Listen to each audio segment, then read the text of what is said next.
Hey there, guys. I am here with independent wrestler Dante Darko. Thank you so much for coming on here and doing this interview. Is there anything you would like to say before we get started?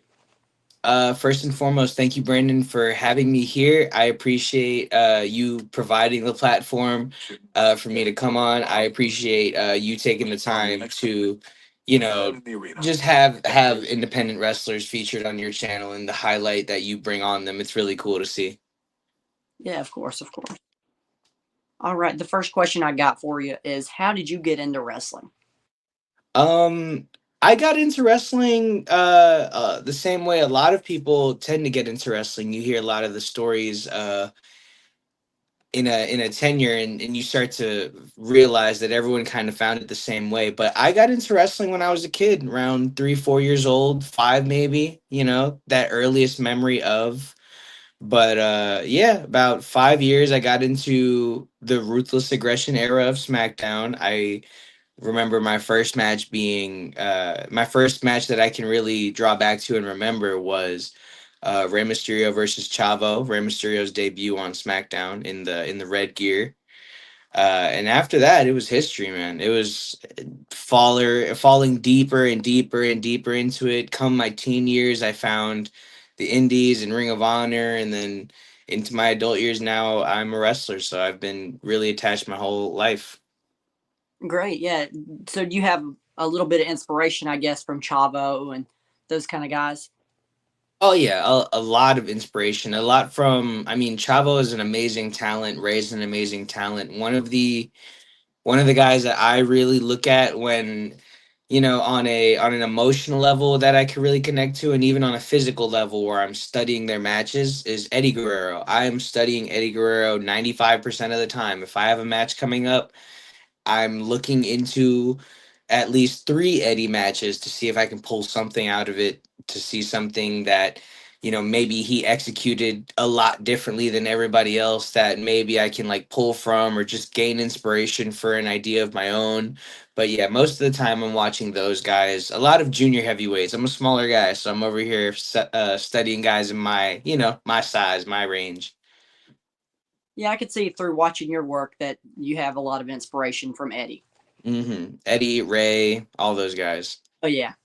All right. Second question I got for you. I guess I could kind of guess with how you were answering that question is who would be your dream match? The dream match, I'll give you a now and a before because Eddie's sadly not here. Would have been Eddie Guerrero for sure. But dream match now, like modern day, who's hot? Probably AJ. AJ to me is your generation, my generation. You're a little younger than me, but I still count you. You're hip. You know what's popping. So, Yeah. AJ to me is our generation's Kobe. Like he is the guy who is this late into his career and is doing just as good as he was in the very beginning, and never really stopped the consistency ever throughout his career. So AJ Styles for sure. Yeah, he's been at it for a while. That's definitely true. Hmm. All right. Final last question I got for you is would you rather work for WWE or AEW? Oh, hey man, I'm looking to work wherever, Dante Darko is welcome and whoever is willing to have him. If I had a preference, I would definitely say WWE. It's just I love AEW. My trainer, AR Fox, he currently works for AEW, and he's lucky enough to I'm lucky enough to see him go through that, and to see someone I admire really heavily go through that process of going through the years and dedication and work, and then it finally paying off with his spot in AEW. But for me personally, I grew up with the WWE. I enjoy the more, let's call it like almost like TV sitcom. I call it like sitcom in a way, because it's more directed towards the stories, and it's more directed towards the characters, and I enjoy that so much. I have a my guilty pleasure in wrestling is, aside from being in the ring, I just love putting stuff together, putting stories together, being a voice in locker rooms that I'm in and backstage environments that I'm in, to kind of conjure up these stories and how we're going to put things together and how we're going to move people forward. Love that type of stuff. So, and WWE, I mean, if we're being honest, nowhere does it better.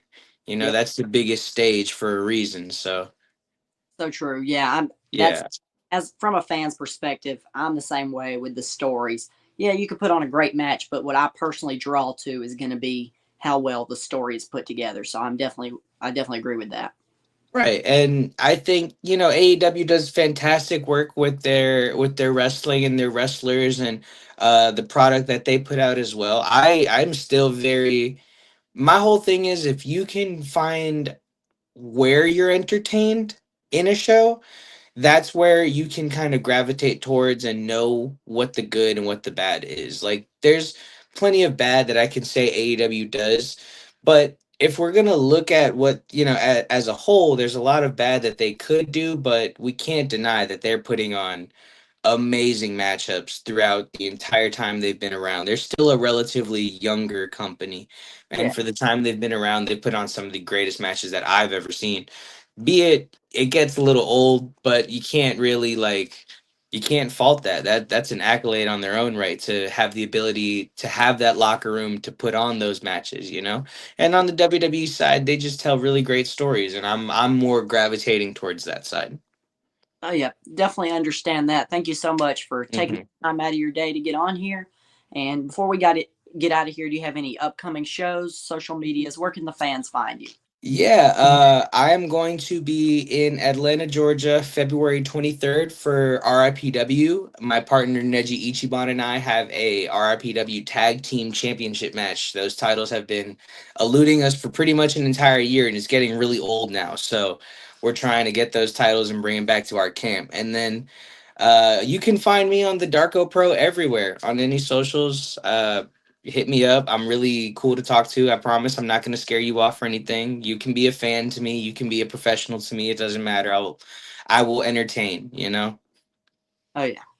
Mhm. All right, everybody, definitely check him out. Great performer, and I'll link all your links and stuff like that in the description so they can get to you. Thank you so much, and I'll see you guys. Yeah, and shout out you, Brandon. I appreciate what you do, man. It's cool to see what you're doing at such a young age with, you know, building your audience and how you're getting involved into wrestling. It's really cool to see, man.